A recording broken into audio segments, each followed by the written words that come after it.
拜托了，对不起。首先呢，再一次的跟所有被害的人，就是有12位提告者，我们是被害者以及商标权人，3家商标权人呢，说声对不起，很抱歉。真的很抱歉，因为我本人无知所犯下的错误行为，对社会大众造成了这样的纷扰，以及对曾经身为公众人物的我，也要跟社会大众说一声真的非常抱歉，我自己的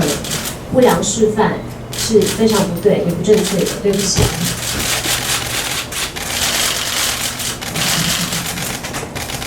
那对于已经目前有些比较达到和解，并且愿意原谅我的被害人，还有商标权人，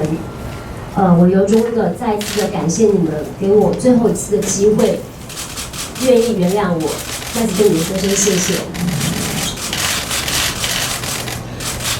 但是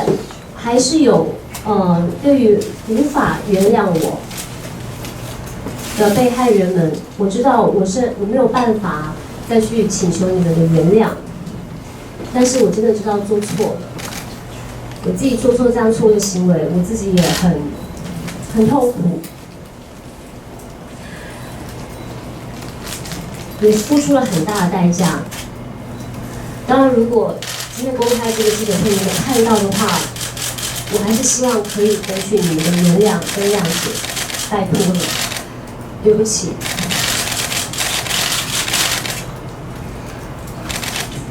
这段时间其实对我来讲是非常的煎熬，因为也发生了很多的事情，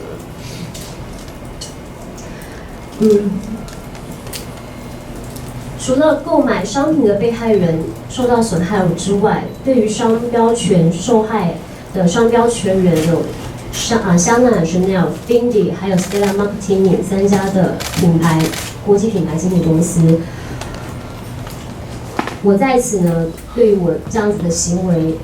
侵害到他们的著作权这个部分，再次郑重的跟你们说声道歉，对不起。状况之前是有曝光低收入身份这件事，中低收入。所以现在工作状况怎么样？可以透露一下吗？现在当然就不是做演艺工作了，对，就是做